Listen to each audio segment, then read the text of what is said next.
And just like that, we got her loaded. I'm impressed with the TL12. It's not cut out for this kind of work, but it did it. Or it's not made for this kind of work, but it did it, I should say. Matt Stetar used to have a rich, easy life with no dirt, no noise, and no stress.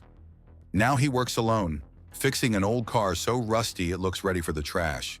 He walked away from shiny trucks and loud engines to chase something slow and broken. The fun is gone, the speed is gone, and people are starting to notice.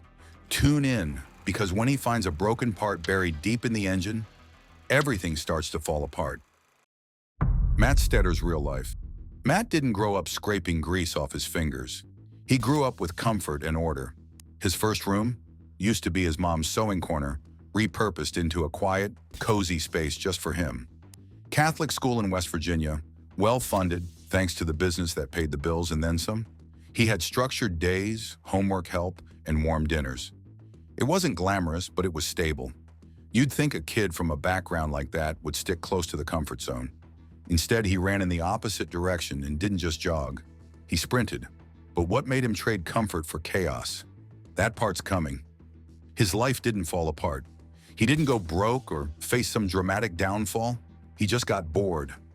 Somewhere between memorizing math formulas and watching grown men argue about fax paper, he started daydreaming about sparks, metal, machines. Real ones. Loud, rough, rusty things with stories baked into their steel frames. The kind of machines nobody in his circle cared about, which made him want them even more. He found welding at a community college. Not a glamorous launch pad, but one that fit him perfectly. Hey there, welcome back to Diesel Creek. My name is Matt. If you didn't already know that, you might not appreciate this video, but then again you might. Either way, I'd like you to stick around and enjoy what has become a year-end tradition here at Diesel Creek. No fluff, just fire, metal, and skill. That place sharpened him. While other students gunned for 4-year degrees, he grabbed a helmet and a torch and started melting his old life down into something new. The guy wasn't trying to go viral or get famous. He just wanted to build, to touch something real, to smell burnt oil and feel hot metal under his gloves. Before long, he was working landscaping jobs, moving earth, placing stones, learning how to use machines by sitting in them and pressing the wrong buttons until something happened. His hands learned before his brain caught up. Then came the repair shops, more tools, more grease, more broken things to fix. That's where he got hooked on the challenge. Every busted part was a riddle, every engine a stubborn beast to tame. Fixing things made more sense than half the stuff he learned in school. Pop the hood off of here to get a little better access and then start trying to figure out which cylinders we think are affected. I would assume it's number 6, but you know what they say about assuming. He jumped from job to job, not because he couldn't hold one, but because he couldn't sit still. Industrial plant, transformer assembly, road crew, pipeline construction. Some were boring, some were loud, some were just plain soul-sucking. One nearly hired him for more money and better hours, until they backed out at the last minute, leaving him hanging and heading back to his old job with his pride a little bruised. There were whispers about why the offer vanished, but no one confirmed anything. That chapter closed without a real answer. Eventually, he started filming it. Not to become a YouTuber, but just to share. Diesel Creek was born out of habit, not ambition. A place to dump videos, nothing fancy. But people started watching, and commenting, then subscribing. Turns out, watching a guy slowly tear apart a rusted tractor and figure out how to make it roar again is oddly addictive. It scratched the itch that reality TV forgot about. Actual work, actual results, actual effort. By now, his channel has racked up over 500,000 followers. But don't assume that means he's buying Lamborghinis. His net worth? Somewhere around $300,000. That's not poor, but it's modest compared to the online crowd-flashing designer watches and beach villas. Most of his income comes from ads and a few sponsorships. He's not swimming in money, and it shows. In a good way. His shop isn't fancy. His gear isn't top tier, but he makes it all work. Back in 2011, he posted dirt bike clips. Pure fun, no agenda. But by 2019, his focus had shifted.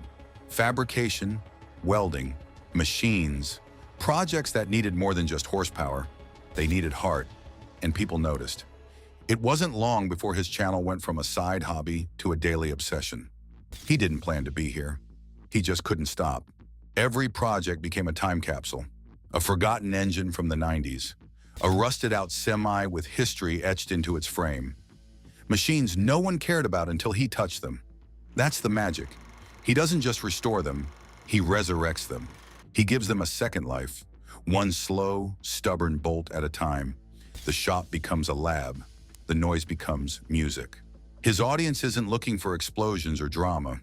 They want the sound of an engine coughing back to life. They want to see dirt under fingernails and problems that don't get solved in 5 minutes. They want someone who isn't faking it, and he delivers. In 2021, he married Eva. Their life isn't a YouTube circus. No constant filming, no mansion tours. They live in Pennsylvania with their dogs, enjoying the kind of peace you can't buy with ad revenue. They tinker, they rest, they live. It's not loud, but it's real. The kind of life that doesn't need filters or hashtags. There's no big Diesel Creek headquarters. No interns editing videos. Just him, his tools, and the machines that keep showing up. Some are gifts from fans. Some are surprise finds from auctions. Each one has a story, and he tells it by taking them apart, piece by piece, until they speak again. And when they do, it's loud, smoky, and glorious. Sometimes it takes weeks, sometimes months. But he never rushes. That's the secret. In a world obsessed with speed, he slows everything down, and people stick around for it. They watch the entire rebuild. They learn patience. They find value in the process. He doesn't mind if the views aren't massive. He'll still film a 2-hour teardown of a broken loader and post it without trimming out the boring bits. Because that's the point. The boring bits are where the magic happens. That's where skill shows up and effort takes over. That's where machines get a second chance. And so do the people watching. The quiet hum of old machines gave Matt peace. Fast builds are gone and only dust remains. Most creators get big and then outsource the hard parts. Him? He is the hard part. No team, no editor, no brand manager. Just stubborn willpower and a camera. He carries every piece of the workload on his back and still shows up with a smile. His fans respect that. They come for the machines but stay for the attitude. There's a quiet rebellion in what he does, picking up old junk and proving it still matters. In a world of upgrades and replacements, he chooses restoration. He chooses work. He chooses value. And he's good at it. Not because he went to an elite school or studied under a master, but because he failed 100 times and kept trying. Because he's patient enough to learn from machines that don't talk back. Because he understands that some of the best lessons come from broken things. Every project is a reminder that things, like people, aren't always done when they look broken. Sometimes they just need the right hands. Sometimes they need someone willing to take the long way. Someone who doesn't give up when the engine won't start. Matt Stetar walked away from a cushy, predictable life and dove into something gritty and raw. He didn't trade luxury for fame. He traded comfort for purpose. And if that meant less money, fewer fans, and more hours alone with a wrench, he took the deal happily. Once upon a time, he lived a life that looked like it came straight out of a country boy fantasy. Fast trucks, loud machines, and the kind of gear that made grown men drool. But lately, something's shifted. That glossy lifestyle he showed off on Diesel Creek, it's gotten a bit dusty. Not the good kind of dust either. We're talking, where did the shine go kind of dust. These days, instead of flaunting new toys or showing off polished gear, he has taken a strange turn. He's deep into restoring a car from the 1960s, something that's been sleeping in a barn for who knows how long. It's the type of job that sounds cool until you see just how dirty and slow it really gets. Well, it's a few days after the sale, and go figure, we managed to score a few items. There's a pothole. So now we're up here at Ritchie Brothers to come to collect. Peeling off rust one flake at a time, digging through layers of grime like he's on a treasure hunt for disappointment. And look, we get it. Old cars have stories. Sentimental types eat that up. Every part he pulls out, every dent he leaves untouched, he's telling you there's beauty in the broken. Cute.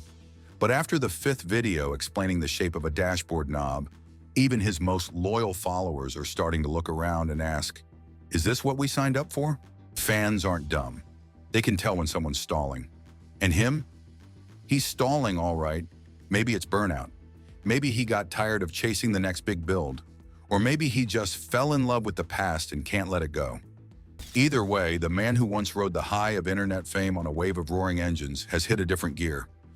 One that's slower, quieter, and a whole lot less flashy. To be fair, there's still a touch of magic in what he does. When a filthy part finally shines, it feels like a tiny victory, like watching someone bring a ghost back to life. But even that can only hold attention for so long. Nostalgia works best in short doses, not stretched across 10 episodes of Guess What This Screw Used to Look Like. Once a symbol of grit and horsepower, he is now looking more like a sentimental mechanic with a soft spot for lost causes. And maybe that's what he wants. Maybe he's chasing meaning instead of clicks. But it's hard to deny that the pace and the vibe have both changed. Still, as he wipes down yet another ancient part with the care of someone polishing grandma's silverware, there's this weird pull. You kind of want to see if he'll actually finish the car. You kind of want to know if all this slow dancing with rust and dust will end with something worth showing off. Maybe he doesn't care about being loud anymore. Maybe he's done performing, but one thing's for sure, he's no longer living that glossy, luxurious Diesel Creek dream. The man who once moved fast is now barely moving at all. And whether that's a bold new chapter or just a long, drawn-out fade, well, only time will tell. In the meantime, we'll be here, watching, wondering, and maybe hoping that somewhere under all that rust, the old spirit is still there, ready to fire up again whenever he feels like turning the key. You know that. If you already knew that, you probably also know that I am a big fan of the Ritchie Brothers auction. What makes this shift even more striking is the sheer contrast between his old setup and what he's working with now. He went from massive machines and high-powered toys to a rusty car that looks like it barely survived a flood and a heartbreak. Instead of shiny chrome, he's got rust holes. Instead of fresh tires, he's got rubber that crumbles at the touch. The whole thing feels like a midlife crisis with a wrench. His toolbox has changed, too. Gone are the heavy-duty hydraulic beasts. Now he's reaching for tiny brushes, polished cloths, and tools that look like they came from a dentist's drawer. Watching him clean the inside of an old vent with a cotton swab is not exactly thrilling content. It's like watching someone gently bathe a corpse, hoping it'll get up and dance. Then there's the filming style. The fast cuts and booming soundtracks are nowhere to be found. Now it's long, slow pans of rust and quiet voice, overs full of reflection. It's not content, it's contemplation. And the audience? Split. Some still cheer him on, clinging to the memory of the man who once dragged monster machines out of the mud like a cowboy with a steel lasso. They find beauty in his new purpose. Others? Not so much. The comment sections have turned into a soft battlefield, filled with people arguing over whether this is evolution or extinction. His channel used to be fuel. Now it's fumes. He's not chasing views anymore. He's chasing something deeper. Maybe he's trying to slow down time. Maybe he's looking for himself in the dents and dust. Or maybe, just maybe, he's hiding from the burnout behind the bonnet of a forgotten relic. Whatever the reason, the change is real. And you can't help but wonder if the man of today even recognizes the man he used to be, or if he prefers the quiet hum of a tired engine to the roar of an online crowd. When the engine slows, the noise fades, and sometimes so does the world watching. The cost of staying true. When you're not out there flashing your name, people forget you, brands forget you, viewers drift off. Meanwhile, others are getting paid to pretend they like a product they've never used. Matt could have been swimming in deals, but he said nope. He only showed stuff he actually used. Respect, but also kind of risky. He didn't shout, "Buy this," or slap stickers on everything. There weren't jump cuts or catchphrases. He barely even said, "Like and subscribe." It was like watching your neighbor fix up a bulldozer in his backyard. And that's why Diesel Creek felt different. No show, no glitz, just honest sweat. But that silence, it came with a price tag. And maybe that's the point. Maybe he didn't want to blow up. Maybe he liked keeping it small, simple, and close. But in a world where clout is currency, That choice means fewer views, fewer checks, and fewer chances to keep up with the creators who are everywhere all the time. His fans? Still loyal. They showed up to watch him wrestle a bolt for 20 minutes or bring a silent engine back to life. It wasn't about likes. It was about the noise an old machine makes when it finally breathes again. And you can't fake that. Other creators use platforms like TikTok and Instagram as bait. Short clips, funny edits, hashtags that slap, and they drag people back to their YouTube like it's a fishing trip. Matt, he relied on old school loyalty and YouTube's notification bell, which, let's be honest, works about as well as a broken starter. It was all part of his anti-sellout vibe. No big intro music, no influencer voice. Unfortunately, I think at this moment we're going to have to dive a little bit deeper into the engine. I was really hoping to avoid that, but doesn't seem avoidable anymore. Just a guy talking about tractors like it was Sunday dinner. But staying off the radar means fewer invites, less traffic, less hype. And while Matt didn't seem to care, it did slow things down. It's not like he vanished. But the uploads, they got spaced out. The views, not what they used to be. And when other creators are launching coffee brands or building studios, Matt is still in that same garage, probably wondering if that old compressor will fire up. That lifestyle, that off-the-grid, real-deal attitude, it's cool until the money starts running low. Until you realize that skipping the sponsor game means fewer parts, fewer tools, and fewer chances to grow. Some folks started asking, is Diesel Creek drying up? Is the man behind the channel burning out? Maybe, or maybe he's just done playing by rules he never agreed to. But the internet moves fast. And when you stand still too long, people scroll right past. The irony? His anti-brand became a brand. Being the guy who didn't sell out? That was the whole appeal. But once everyone else caught on and started copying the style, it didn't stand out as much. Quiet only works when everyone else is loud. Now the question isn't whether Matt Stetar sold out. It's whether staying true to yourself is enough to keep the lights on. In a weird way, Diesel Creek wasn't just a YouTube channel. It was a museum of hard lessons, rusty metal, and second chances. Every project had its own scars, and Matt didn't hide them. If a weld looked rough, he left it in. If the fix didn't work, he filmed the whole disaster. That honesty didn't just build trust, it made him human. Meanwhile, across the platform, the flashy creators got shinier. Better lighting, better thumbnails, better lies. But Matt, that stubborn style started a ripple. Oh, we won us a shovel and a grader. I'm going back over to the auction now. We're going to check these things out and see what we need to do to get them running. This is exciting. This having a cable shovel completes my cable machinery collection here. Some smaller creators saw Diesel Creek and decided to ditch the gimmicks too. No flashy intros, no fake smiles, just work. It wasn't a trend, it was more like a reminder. You can still get your hands dirty. You can still care more about the job than the clicks. Still, YouTube isn't a charity, and nostalgia doesn't cover shop rent. When your whole thing is not playing the game, it's hard to win anything.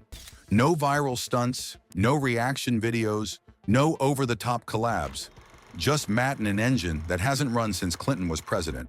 But that's also why people kept coming back. Not because he was growing, but because he wasn't changing. And that kind of loyalty, it doesn't go unnoticed. Even as the numbers dipped and the views slowed, you still found comments from longtime fans saying they'd been watching since day one. People don't do that for creators who just chase trends. They do that for creators who give them something real, something steady. Maybe Matt never wanted the luxury life. Maybe the idea of a big studio, a PR team, and a dozen sponsorships made him gag. Maybe Diesel Creek was always supposed to be exactly what it is, a messy, honest slice of one man's life. Warts and all. Still, it's hard not to wonder what might have been. What if he had leaned in just a little, built a simple website, sold a couple Diesel Creek patches or mugs? Would that have ruined the vibe? Or would it have helped him keep doing what he loved without draining his bank account? Fans started asking in the comments, when's the next upload? Is Matt okay? Has the channel gone dark? Some worried he'd quit. Others hoped he was just taking a break. But all of them, in their own way, were rooting for him. Is Matt Stetar's refusal to change his ways leading him to fade into obscurity? Let us know what you think in the comments. Don't forget to hit like and subscribe for more stories like this.